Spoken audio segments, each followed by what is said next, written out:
World 24 hours a day, 7 days per week, without smoke breaks. And it does this while remembering everything and will hit you up on Telegram or WhatsApp as it automates your entire life. Over the last few weeks, everybody's been going crazy over it. It's racked up over 65,000 GitHub stars in record time and caused Mac Mini sales to go through the roof, selling out everywhere. In today's video, we'll take a hands-on look at everything it can do, but its popularity has already created some problems. Earlier this week, Anthropic, a company that believes open source AI is too dangerous for the common man, woke up and chose violence. Claudebot sounded too similar to their beloved Claude, so they threatened to break the developers' knees with a lead pipe if they don't change the name. So now Claudebot is officially called Moltbot. Actually, no, wait a minute, Moltbot, that name sucks. Today, they changed the name once again to its final form, OpenClaw, the same dangerous AI assistant with a new lobster identity. It is January 30th, 2026, and you're watching the Code Report.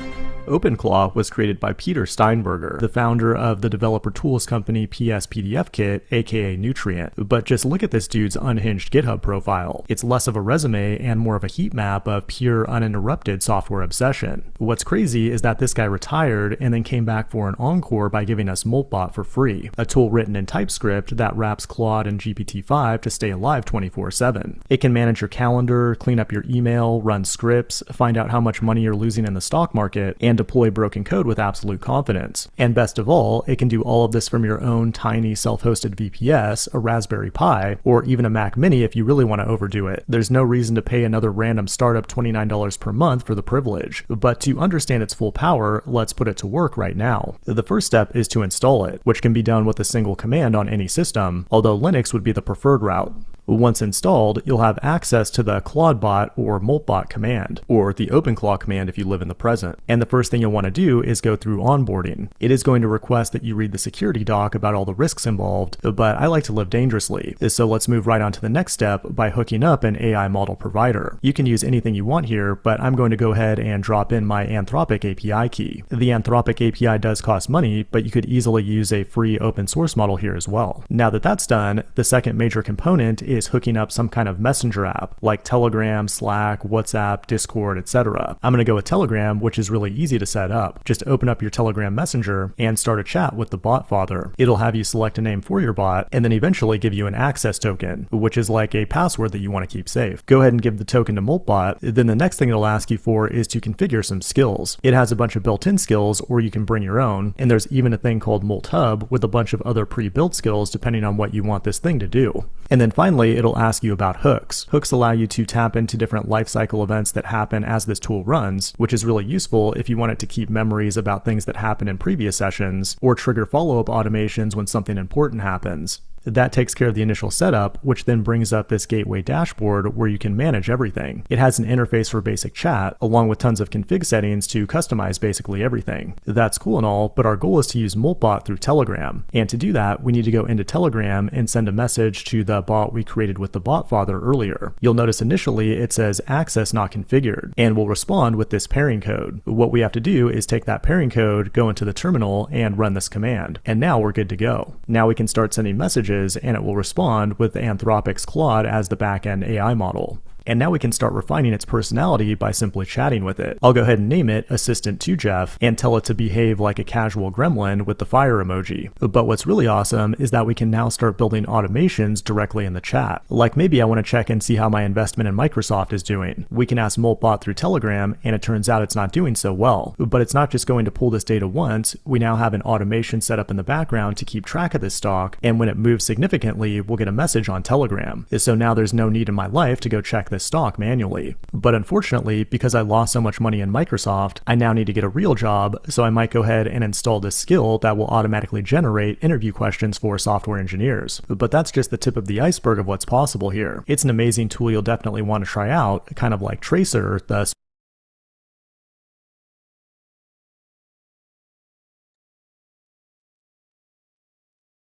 Okay, one more thing I wanted to show you guys.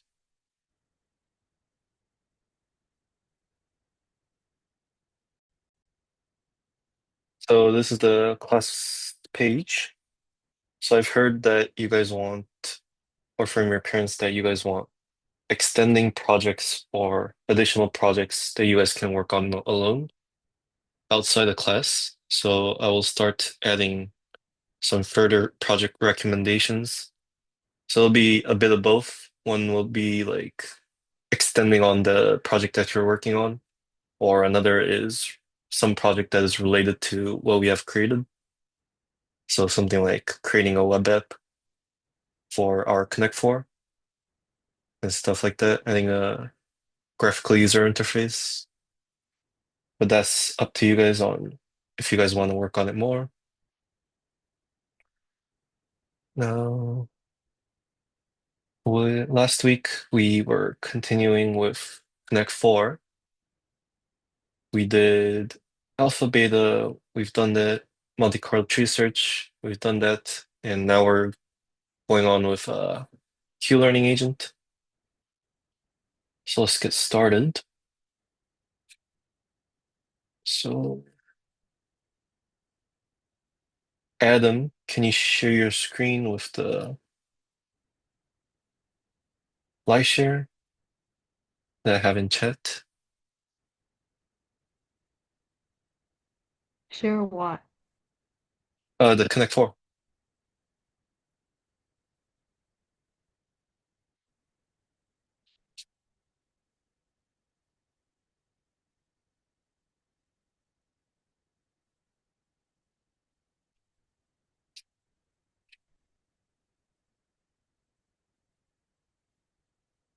And I think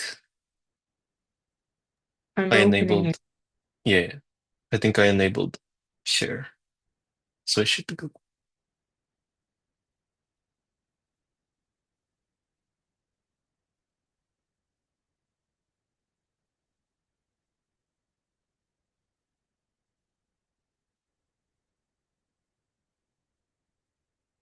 Do you see Q-learning agent? Should be, I think we left off at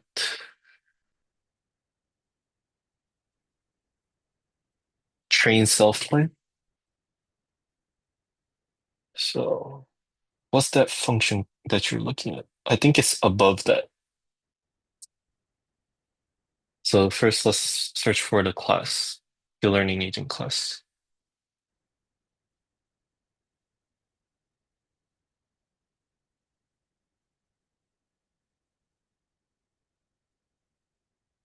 Okay, let's work on the update. Do you see it? That one. 2081. Yeah. So that one is we're trying to apply the standard Q-learning update. So we're updating the Q state. So you're gonna want to go down to raise not implemented error and then delete that. Yeah, 2109. Yes. So first you want to check if the action is none. And if it is, then we want to return it.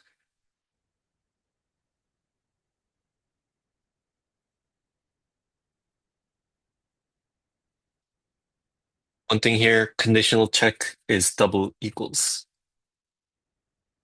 Yep. And then if it is, then we want to return it. And for if statement or conditional checks, you want the colon. Yeah. So if there is no action, then we want to return. If not, then we want to set the state equal to self.encode. You don't need the else, because everything after that will be just regular. State equals, yeah, self.encode board. And basically, encode, what it does is we want to convert the board's NumPy grid into like a hashable string. So yeah, next we want to set the state next, or the next state, to be equal to another encode, but we're encoding the next board. So the board of the next state.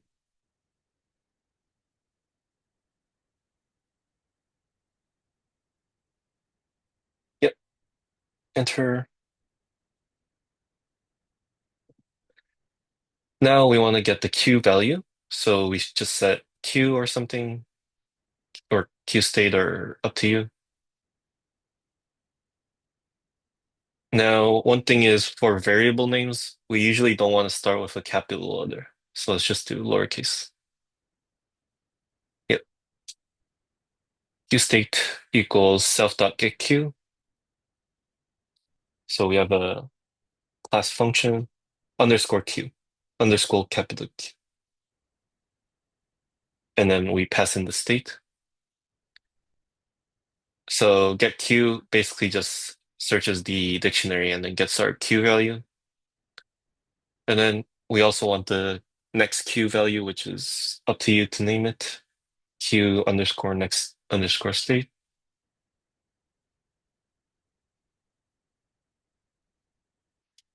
And same thing, we want to get the Q value.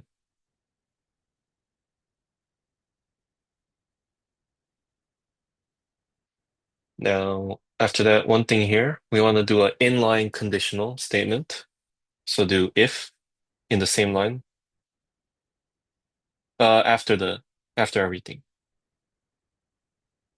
in the same line.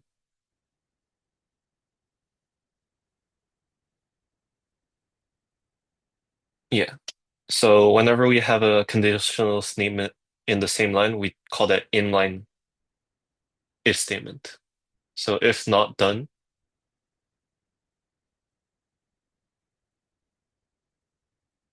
else np dot zeros, and then we pass in columns.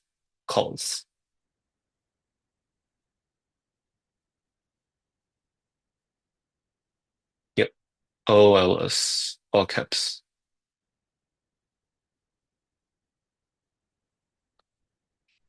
Next, we want to now do the equation target equals reward plus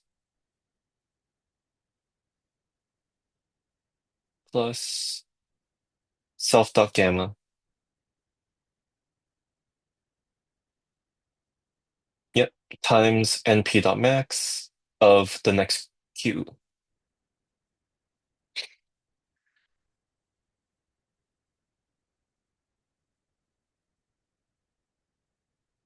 Yep. Enter. Now we want to set the next q value. So q states action, and we want to add to it. So do plus equals, and we're adding self dot alpha times alpha times bracket target minus the queue's action.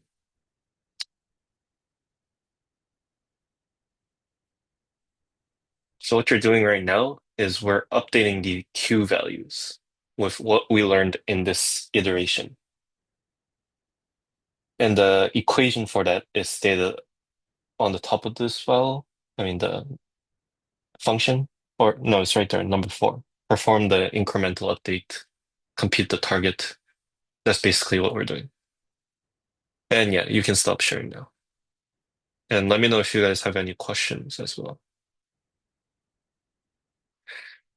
And let's do Albert. Can you share your screen? And we'll just do one part of the train self-play since it is pretty big.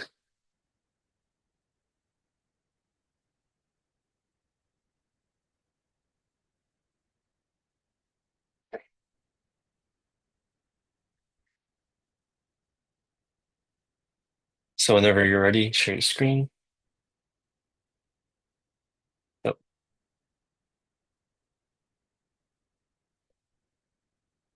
See, Albert joined the collaboration. Okay.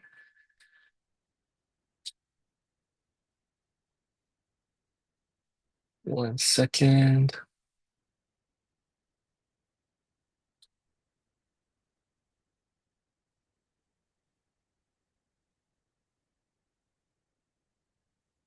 Okay. So to explain it, Basically, this is the main function to train our model or Q-learning agent.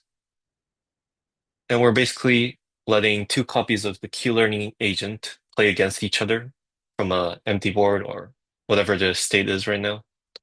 And we're basically building this array of Q values or matrix of Q values, which determines what the best spot is in that board. And remember that this is basically just a connect form. So let's just start with it. So first, what it says, we want to go to the number one. So we want to create a fresh board and set the current equal to player. So basically let's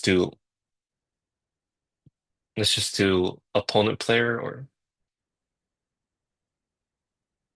set a variable name. So opponent player or current player, up to you. Opponent player equals all caps player one if self dot player in the same line. So when it's like really like short like this, we usually just do it in line. If statements become really big, that's when you want to separate into a new line. So if self dot player equals player two, all caps player two. My bad. Yep. Else player two.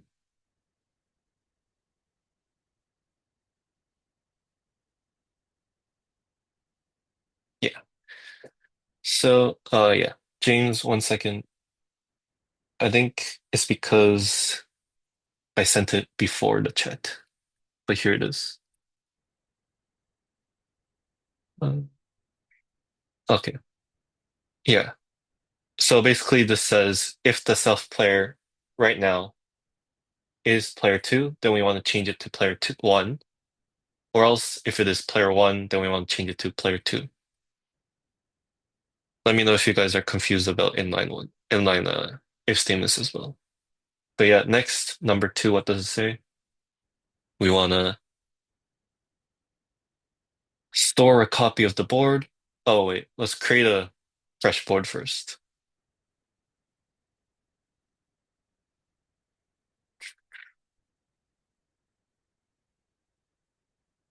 Actually, I think we already created. Okay, let's just do board equals and then board function, which is capital B. Actually, it's a class board. Yep.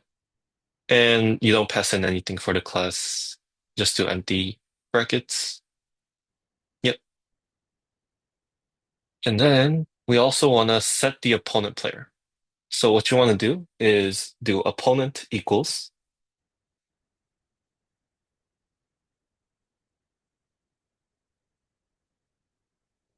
and we're setting this opponent player to be a Q-learning agent. So we're going to call our own class. So do Q-learning agent. Should be capital Q, yeah. And inside the arguments, we're going to place the opponent player. So do bracket, circle bracket, and then opponent player, comma, alpha equals self dot alpha. And you can see it in the hover, right? It says we need a player, which is any, we need an alpha, which is a float, gamma, which is a float, and epsilon, which is a float. So we want to do alpha dot equals self dot alpha, and now we want to set the gamma. Gamma equals self dot gamma, and epsilon equals epsilon underscore start.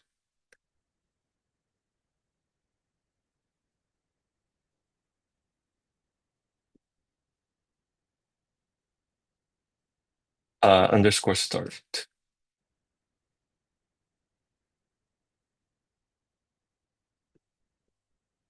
Yep. Now, since we have this Q-learning agent, that is our opponent.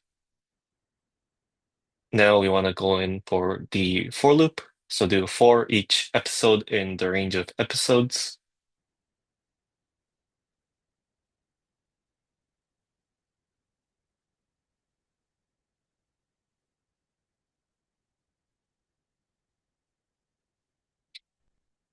So just do episode, or you can do EP, short for episode, in the range of episodes. So episodes is defined at the top in our argument. And I think I set the episodes to 5,000. Episodes basically means how many times we run this simulation. And one thing here, let's go back to the epsilon underscore start, and let's just set it to 0.5. I don't think I set it in the argument chat. 0.5. And then in the line before for, the for loop, create a new line.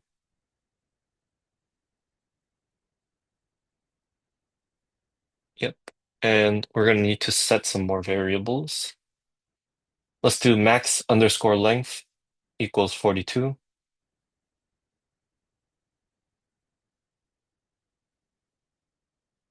Yeah, max line 42. 42. 42. Yeah. Next, we also want epsilon end, which is 0.05.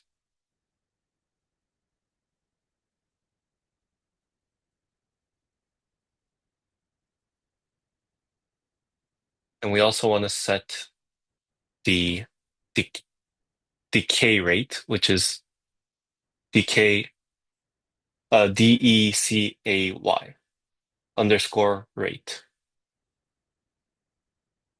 Yep. And we want to set it to 0.9995.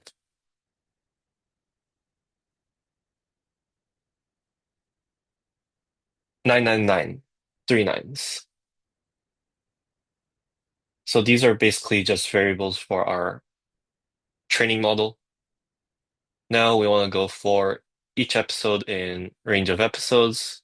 We want to set the current player equal to 1, player 1. This is in the for loop. Yeah. We want to set current equals player 1.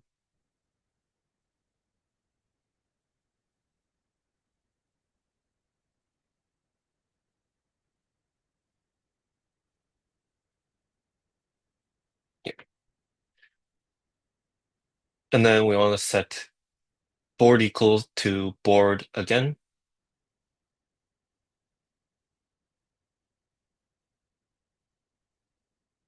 In a new line.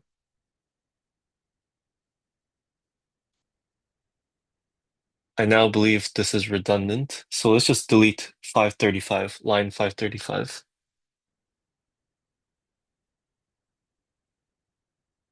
Yeah. I just realized we're basically the episode is the training. So enter. Now you want to do done equals false.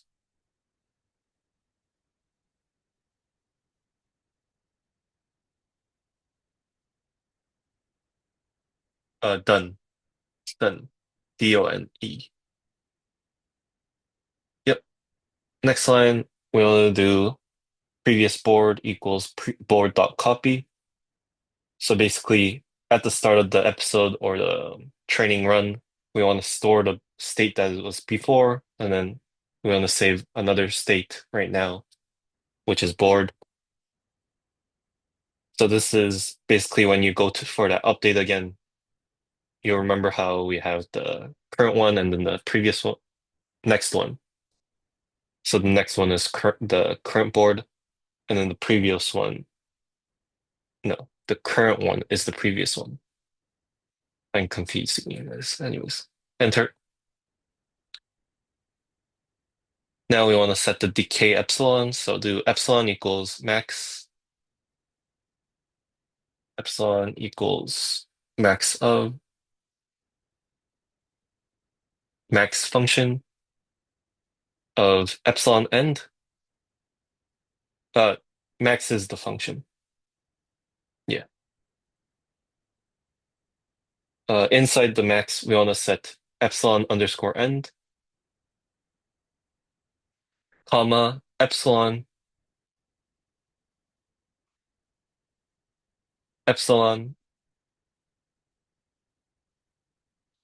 times the decay rate.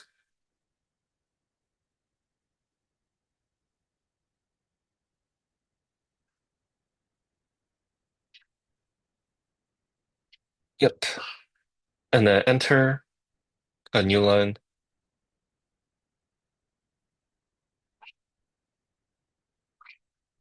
Now we do self dot epsilon equals opponent dot epsilon.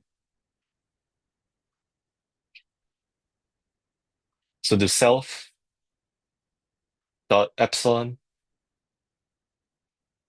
equals opponent dot epsilon equals epsilon. Oh yeah, if you guys didn't know, you guys can do multiple equals. So we're basically setting the opponent's epsilon to our epsilon, as well as the whole class's epsilon to that. And you guys can, yeah, enter.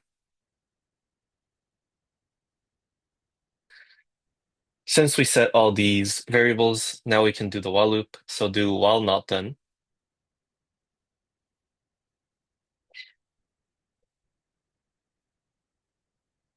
Not space done. So this is our conditional. So we're running while the done is false. So you see how line 542 we set it to false? So we're doing it while not false is true. But colon, enter. And I think we can move on to the next person here. So you can stop sharing. And Caden, you can share your screen. And we'll do choosing which agent moves and examining the result and then updating it. So we're basically just creating the main game loop, right? Like generally a game loop function, which uses all our classes functions or methods. It was above, like 10 lines above. Right there. Right. Go down.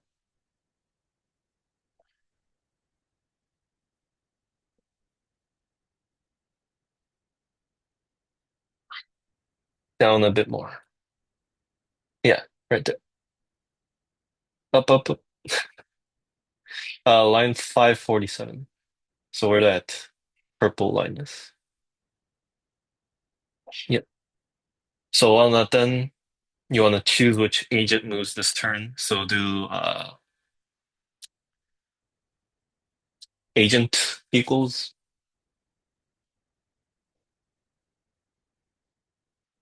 So we want to set the agent to self if the current equals self.player, or else we want to set it to opponent.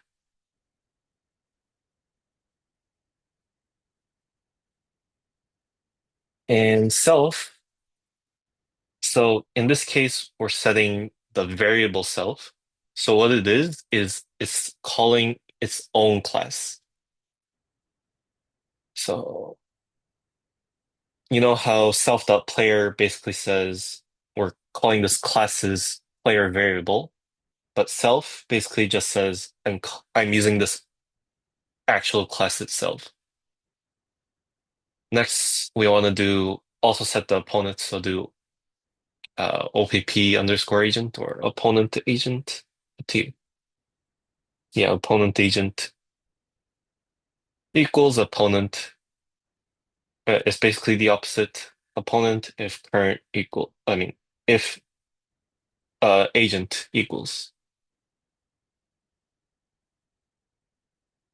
Yeah, agent is self, else self. Yep. Enter. Now we want to select the action, so do like move or action or move equals agent dot select action. So remember that since we set agent to be self, we're basically just calling it as an instance of the Q-learning agent, which has the select action method. Basically, select action selects an action from a random action from the board. Next, enter, and we want to do board.makeMove. So now that we have the action or the move, we want to make it. So do make move, and in the bracket, we pass in the move and the current.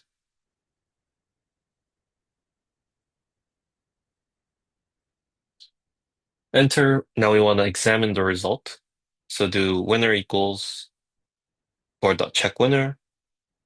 So we're checking if there was a winner and a loser, or if it drawed, or etc. Now we want to do terminal, or winner equals check winner.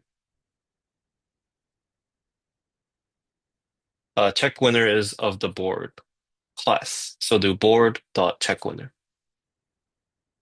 So in this case, board is an instance of the board class. So now we can use the check winner function. Enter. And now we want to do terminal equals winner.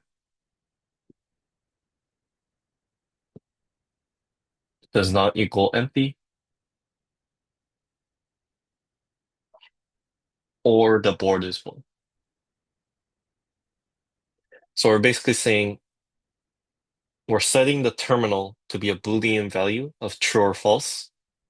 And we're checking if the winner is empty, so there's no winner, or if the board is full. Enter.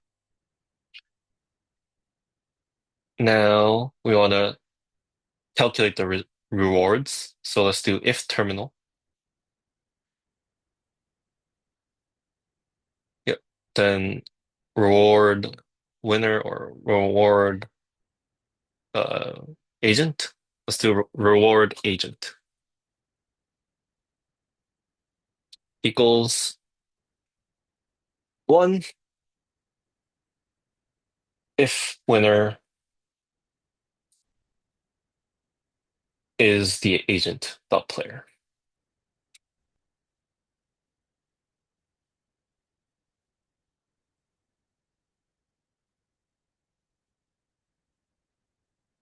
Yep. Or else -1.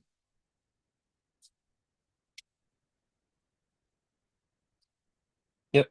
Now we want to do reward opponent as well.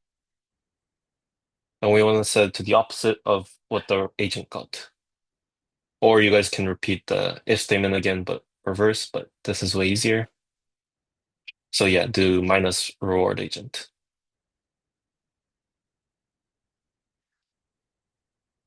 Else of the terminal. So if terminal else, then it's a tie. So if it is a tie, then do reward agent equals reward opponent equals 0.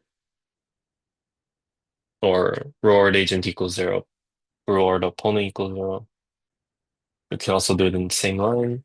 Up to you.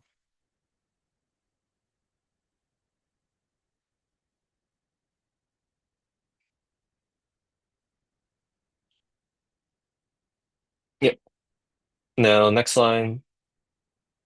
Now that we have our rewards, we want to update our Q values. So get out of the else statement. So do subtract. Yeah. Now we want to do next state equals board.copy.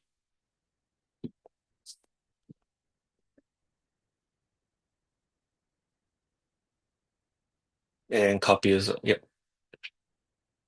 Now we want to do real update for the player that actually acted. So we do our agent. dot update. Now we're updating the Q value, which needs the previous board, our move, our reward, our next state, and done value, which is Boolean.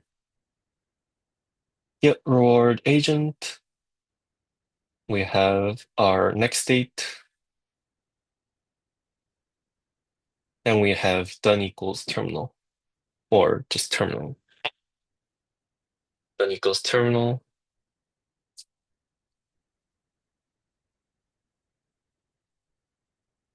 We want to do the same for the opponent.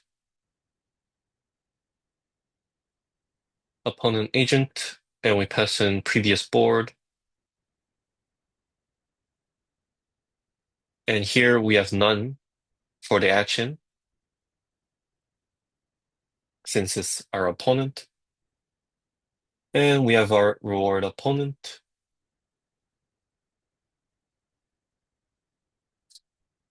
We have our next state and done equals terminal.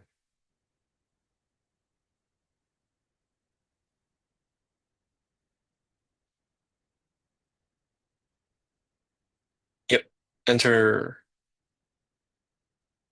Uh, Now we want to prepare for the next uh, episode or iteration. So set previous board equals next state.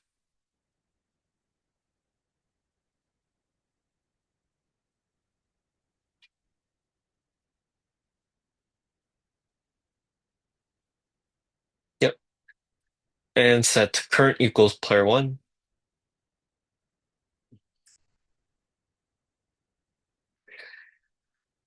Yep. If the current equals player two, else player two. So we're basically changing the player again, depending on who played right now. And we're going to set done equals terminal.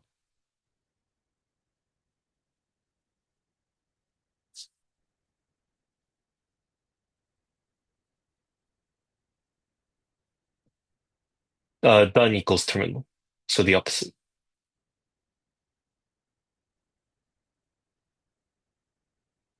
Yep.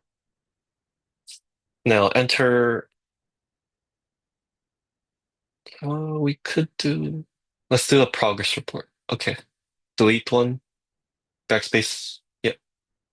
Now do if. Uh, you're gonna want to go back one more. So backspace one. So outside of the while loop. Yep. If episode plus one modulo 1000 equals 0.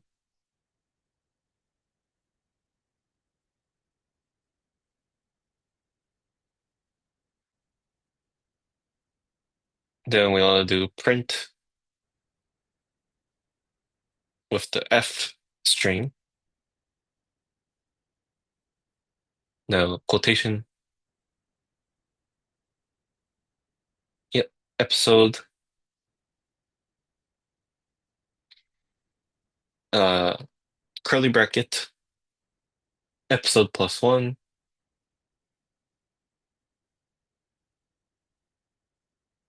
Completed. Although you're gonna want to do. Well, you're gonna want to delete that quotation after the episode.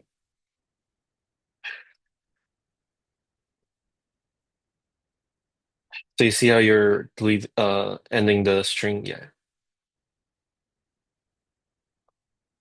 Space. Yep. Now create a new line.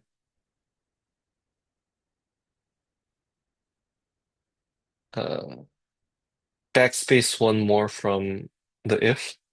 So outside of the for loop and return.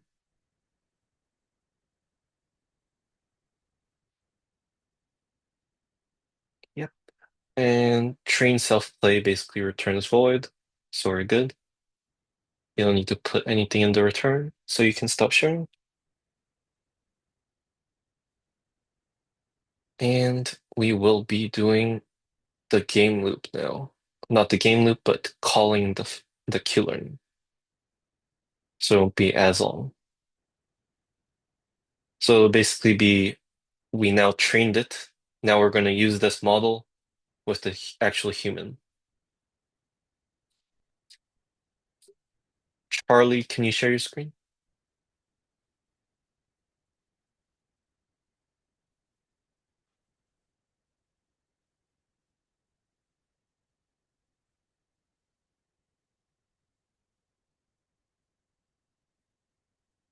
Down, down, down, down. Yeah, yeah, yeah. Play human versus Q-learning. Yep. So basically, this one is the game loop. So we're basically just doing initializing everything for the game and doing the main game loop. So first, just I think it's line 65673.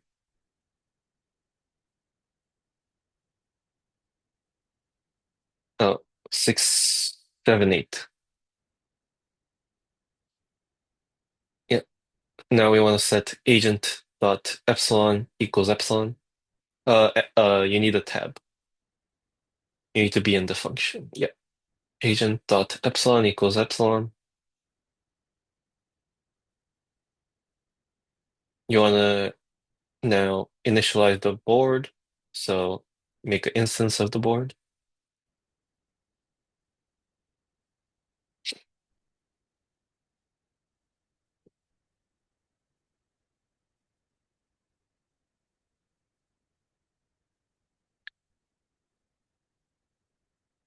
Remember that board is capital for a class.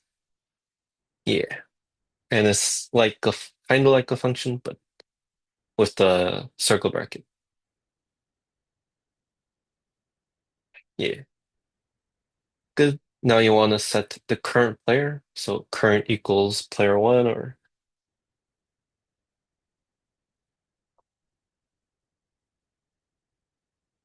yeah. And I have the greet player print function there. You don't need that. So and next we want to do while true. So right there, yeah. Well, now let's print the board.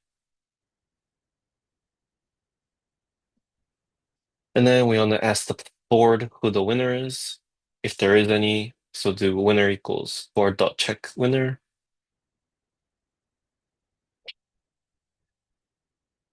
Enter, we want to do if winner does not equals empty.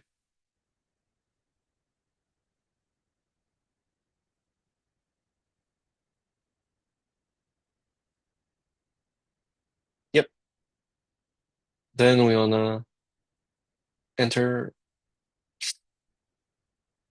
Let's not do print, let's just break. That's pretty trivial, so we won't do that. And then we also want to check if board dot is full.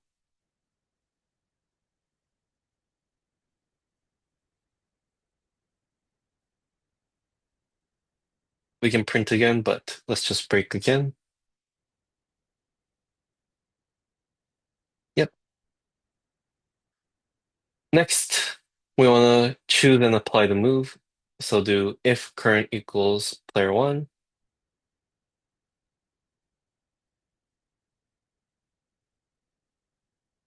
Then we want to do, let's do col equals or column equals agent dot select action. Since we're playing Connect 4, the action would be the column. So do select action and we pass in the board. Yep. Uh, Next, enter, and then we want to do board dot make move in that if statement.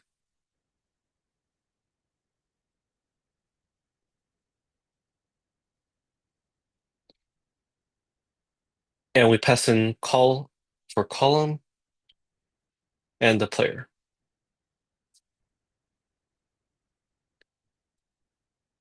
Yep, player one. Else, now it's the human's turn. Legal equals board dot legal moves.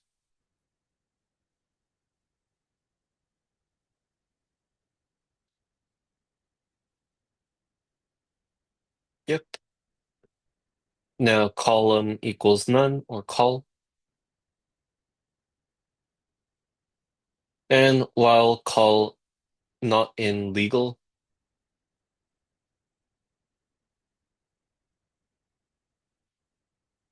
let's do a try except block. So do try,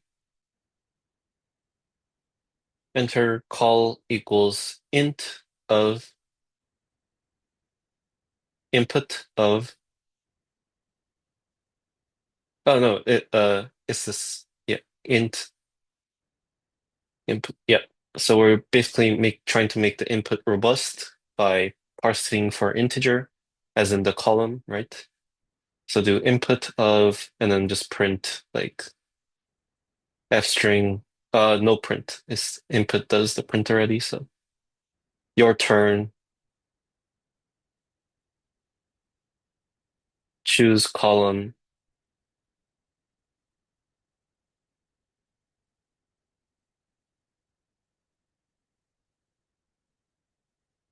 yeah, choose, and then do a curly bracket and pass in legal because we want to show the user what our legal moves are.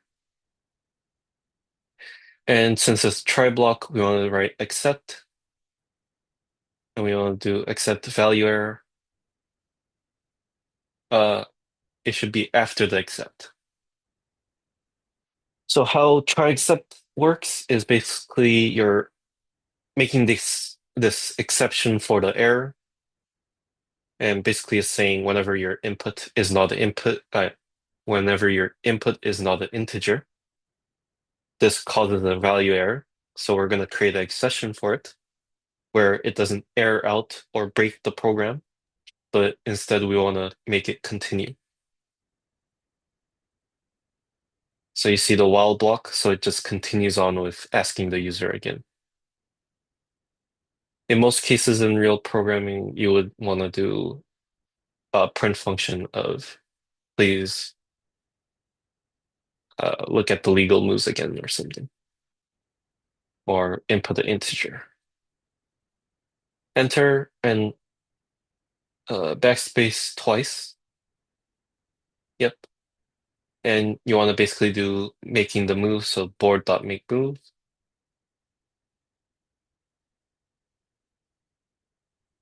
Hollow and player two.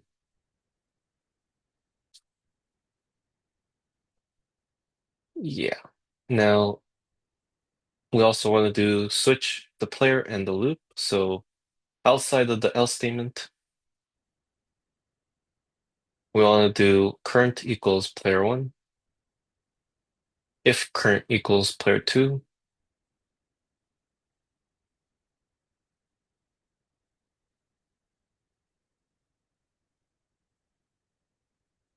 equals equals. Should be conditional, yeah. Else player two.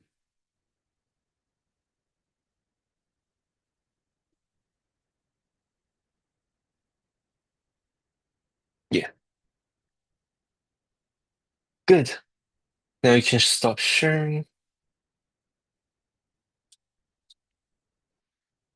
Let me share my screen.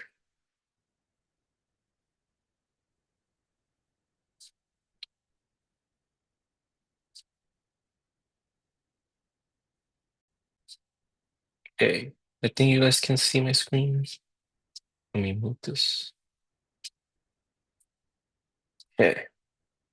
So we're basically done with our Connect 4. Now, if you guys, okay, let's delete this. All the prints, comments we'll delete. Now, if you guys want to run this, we would do play human versus Q-learning, call it. You guys can try it out. Oh, conditional statements should be equals equals. And now we have our alpha beta. Actually, you guys can implement this whenever you guys want. Monte Carlo tree search as well as Q-learning agent. And I believe I can run it right now. So this is for Monte Carlo tree search. This is for our Q-learning. So we're calling agent equals Q-learning agent. So we're setting an instance of the Q-learning agent. We're making it train itself for a lot of episodes. So typically your computers, nor even mine, would be efficient enough to run as many episodes as we would want or need. So for this example, we'll do very low episodes, but typically you would want more, but that's typically a job for the GPUs, like NVIDIA GPUs or AMD GPUs, which are really expensive and you guys will probably not be able to get. So I would just recommend whenever we create models like this, just run it really low episodes or simulations. Even for the Monte Carlo tree search, we would want to do a lot, but we have to settle for like 500. Uh, yeah. Or else it will take days or hours for your computer to parse all this. Let's run it actually. So now we have our agent, which did our move, and this is us, and then this is the AI. So if we do like 6, we have our placement on column 6, the AI does it on column 0, and so on. So what it did is it trained 50 episodes, right? So it trains this grid of, I think it's 6 by 6, and it basically has a board of 6 by 6 values, and these values are all Q values.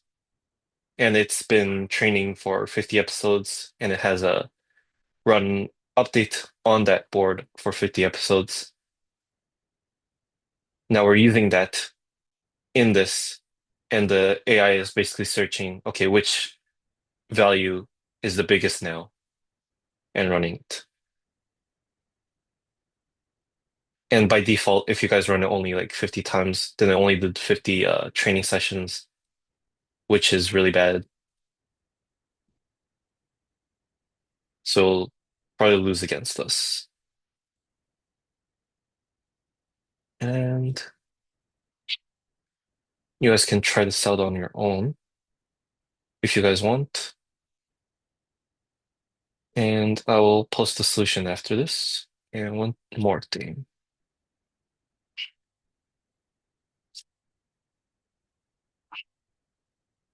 Pull it up for the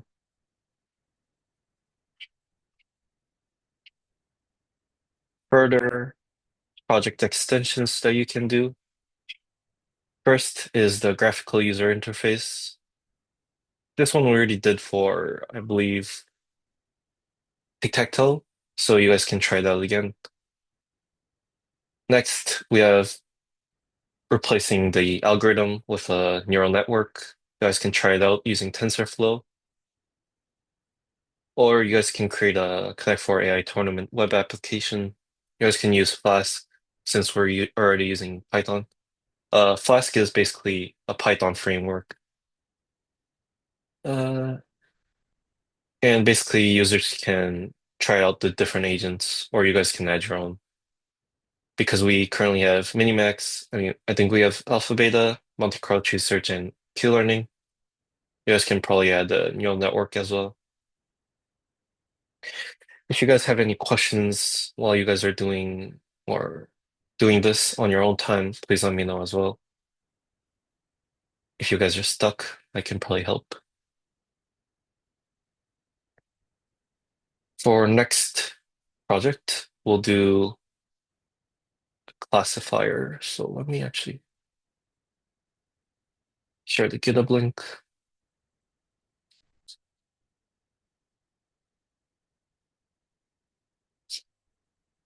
in the chat.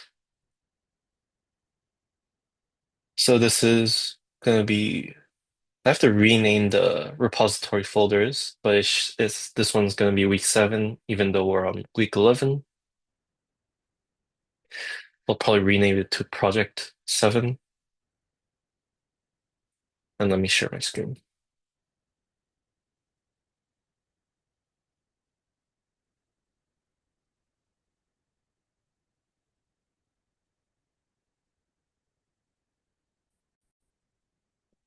Okay, so we're done with Connect 4. Actually, yeah, let's actually post our.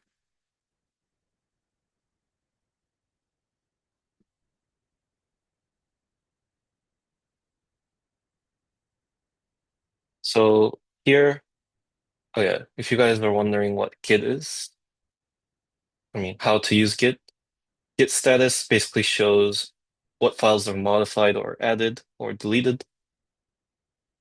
If not, then it'll say no changes.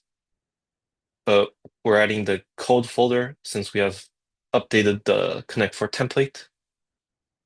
Now, when we add it, we see in our Git status that we have, so green means we have it added or staged. So we staged our modified Connect 4 template file. So now we're gonna commit it. So I'm running git commit. I can't see it. Wait, so do we need it next class? Oh no, we're doing it right now. After I explained to you guys just a bit. Anyways, git commit -m basically says we're committing with a message. So we'll just do completed Connect 4 project. Now, Git is usually used, you guys will use it when you guys work or become a software developer or anything in the tech field. And you guys will almost always want to do a message with your commit. But these are the main things that you guys need to know. Just git add, git commit, and git push. And let me show you our next project as well. Oh yeah, I'll show you guys after. But for our project, we have two Python files. So this is going to be our classifier, which is so MNIST is basically a database. It's basically a database of handwritten digits. So pictures of handwritten digits. We're basically creating a handwritten digits classifier. So we're training this model to recognize images, and this model will determine what number this is. So you guys can clearly tell it's a handwritten picture of 9. It's really pixelated, but we'll just deal with that. And we'll see if this can be parsed into a digit 0 to 9. It's, so it says it's a 5, but we're wanting the AI to kind of hallucinate. And here's a 4. And do we need to download the Git? Have you guys not downloaded the Git yet? But yeah, it's best if you guys download Git because even for like when you guys apply to university and stuff, or how to say, applying to jobs or stuff, you guys are most likely gonna share your GitHub links or Git repositories. No, not yet. I'll do it tonight then. Yeah. It's basically the only main tool that any computer science student or software developer will need. So Git and GitHub are different. So Git is basically your local code storage, while GitHub is cloud-based. So it's basically used for sharing your Git repository to other people, like I'm doing with you guys. And when you guys, once again, when you guys work on these further project recommendations, one thing you guys can do is fork it. So if you go to the GitHub link repository and you click fork, it'll let you create a copy of this repository as your own. And you guys will be able to just update your own code on it without like affecting this repository. And main thing about GitHub, I mean Git, whenever you create a repository in GitHub, you do code and you copy this SSH key and you do git clone with the link. And I have it in the website as well, uh, installing Git as well as going to the Git repository. And you can follow these steps on the Git documentation on cloning a repository. So you guys will need to create a SSH key for your laptop as well. But this is like the most important for you guys when you guys apply to university or anything. You will go to your GitHub repository, say for this, and you will just copy and paste the GitHub link if it is public. Anyways, we got sidetracked. Let me share it again.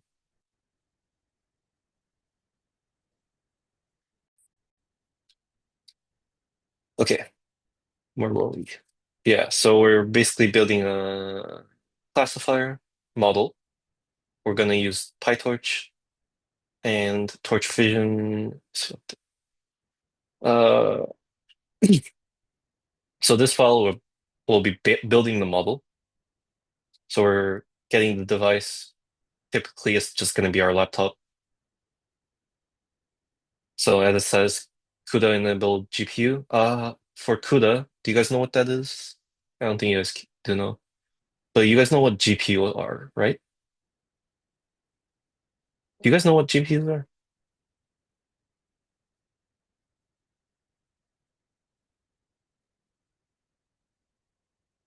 Do you guys know what GPU or CPU are? Uh, GPU, CPU. Kinda? Okay. Well, it's like, okay, CPUs are basically just computational programming units. So every laptop has one, every server has one. It's basically how it loads instructions from memory and runs these programs, or, like how when you open up Google, your CPU is doing all the work. But for GPUs, it used to be used for displaying videos. So typically displaying videos, you repeat the same mathematical computation really a lot, and CPUs are not doing well for that. So people decided to create a separate GPU for computation for video analytics or video displaying. But nowadays, we have found out that GPUs are really good for building AIs or AI models and computation. So GPUs are now used for building AIs by OpenAI or Microsoft, etc. And CUDA, what CUDA is basically the software tool for GPUs. So GPU is basically just for computing. We can't really do anything with it, right? Alone. CUDA basically, RAM is expensive because it's used in GPUs. RAMs are in GPUs. So you need RAM for two reasons.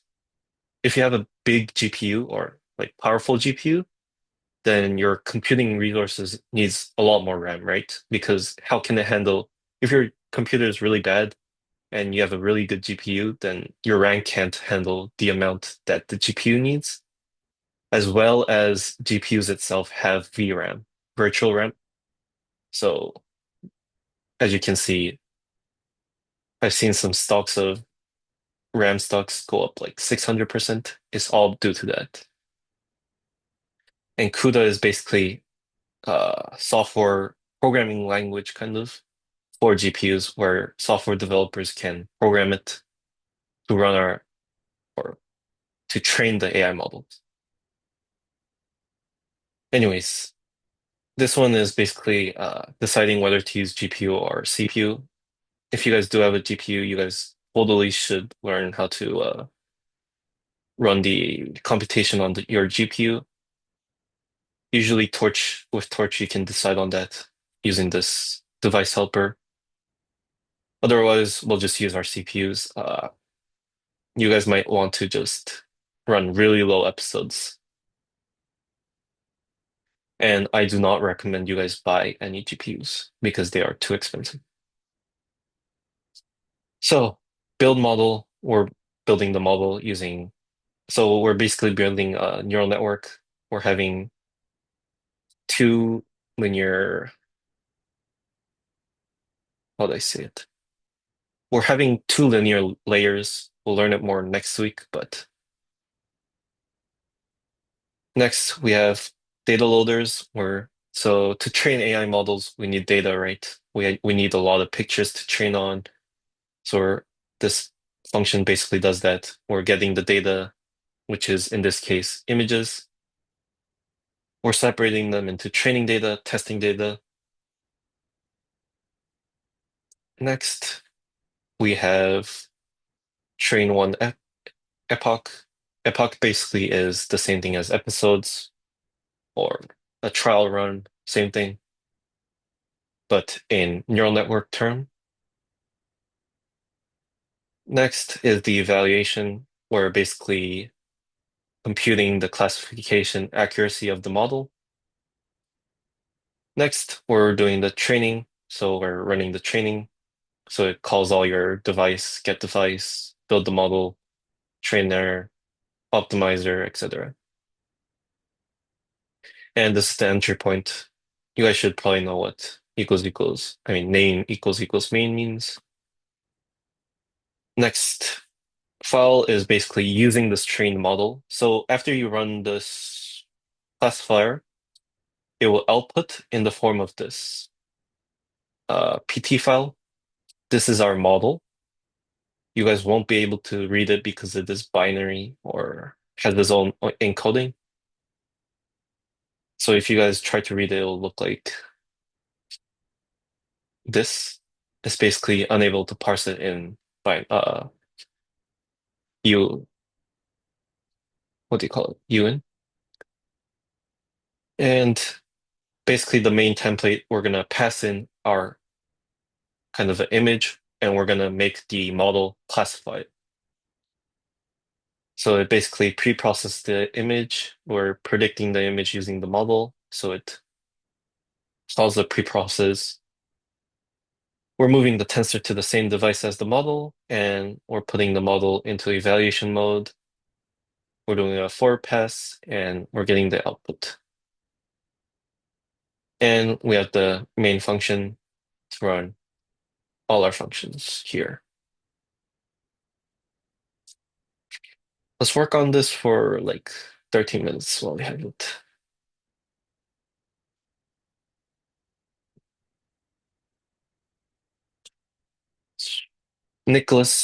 James, can you share your screen? We'll open up uh, MNIST classifier underscore final.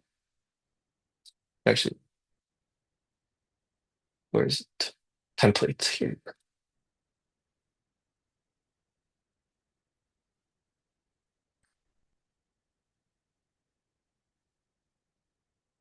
Okay. Set read and write. Oh yeah.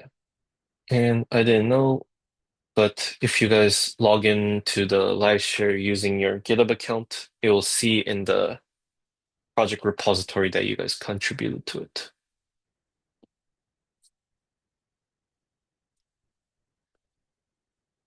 Hmm.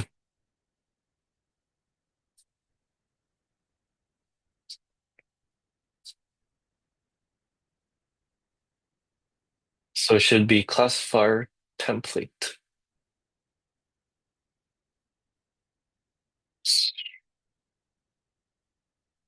Hold on, sorry. Yeah. James, can you share your screen with the MNIST classifier?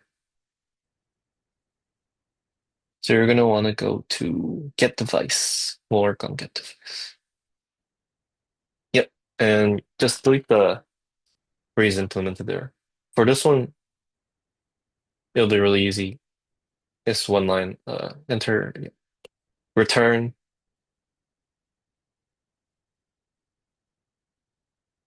torch.device, and that's a function. Inside the function argument, we want to do quotation, so it's a string, CUDA, CUDA, lowercase. If, so inline statement, yep, if torch.CUDA, CUDA dot is available, yep, and that's a function. Uh, is available is a function, yep. And still inside, we want to do else, and then string CPU. So basically, we're saying if we have a GPU connected, okay, if we have a GPU connected, we're selecting CUDA, or else we're selecting CPU. For most cases, you guys will do CPU since you guys don't have GPUs. Let's delete that. Yeah. And then we'll move on to build model. So this one, let's just, yeah, let's do a bit of this. So do delete the arrays not implemented there. So for these ones, or this one, that's COVID. Okay. For this one, for this project, you guys will be using a lot of Torch functions. So yeah, and classes. So do class, we'll set an inner class. So do class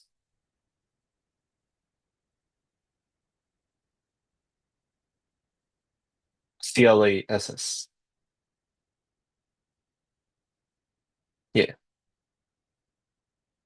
noise.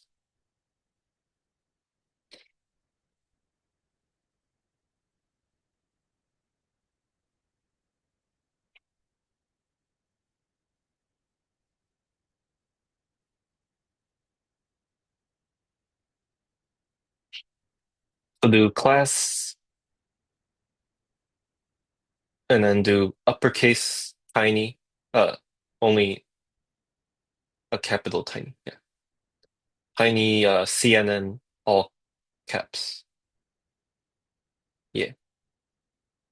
Now we pass in uh yeah, NN as in neural network, and then lowercase dot module. Yeah. And that's a colon,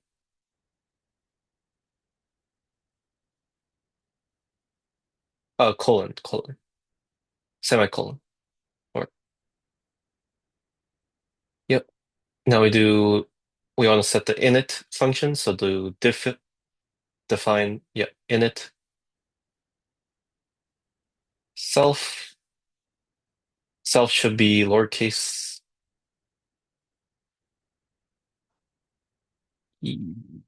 Yeah, self, yeah, and then do super dot init. Super is the function.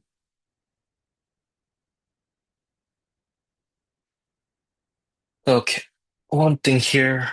Do you guys know what super is? You guys might not know what super is.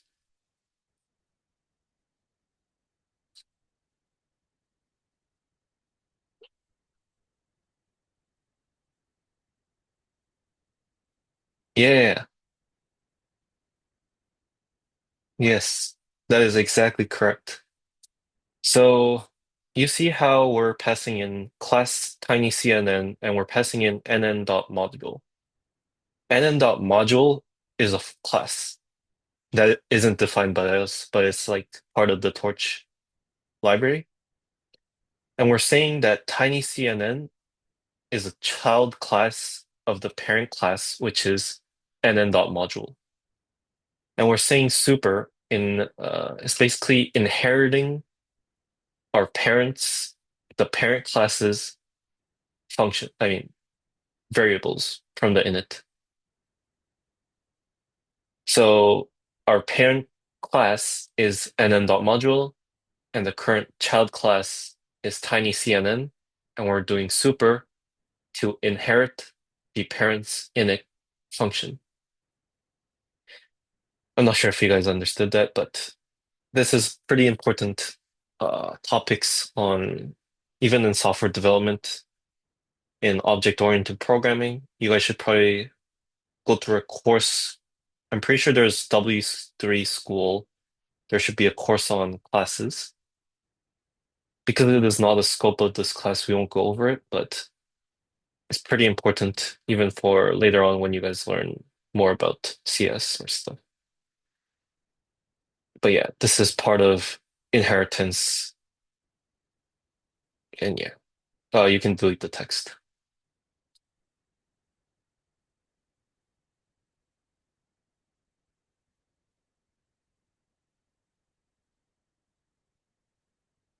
Yep. Now we want to do self.features equals self dot, I mean, nn dot sequential, and then circle bracket. Yep.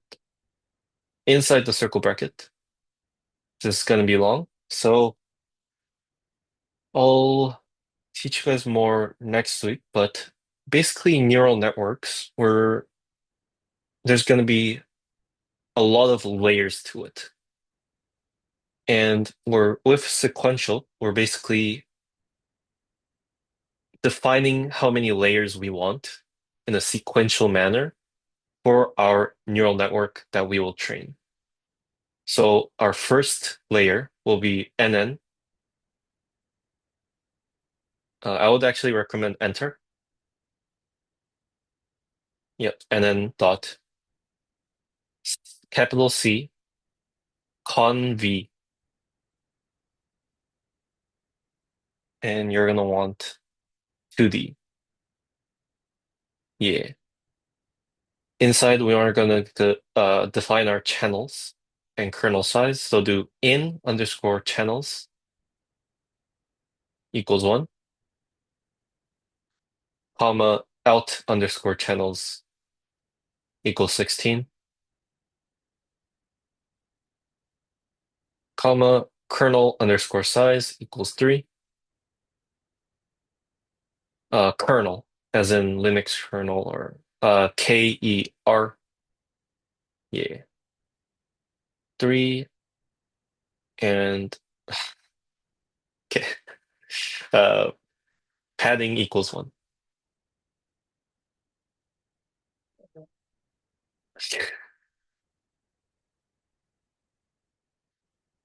1.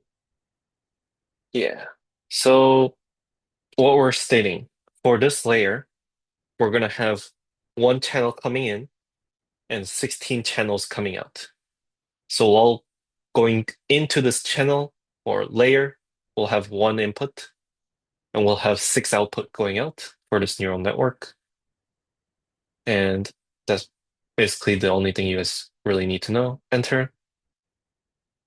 Still inside the sequential, yep. We're going to do nn dot capital R E capital L capital U. Yep. And we're going to do in place equals true inside the argument. And basically, how do I explain ReLU?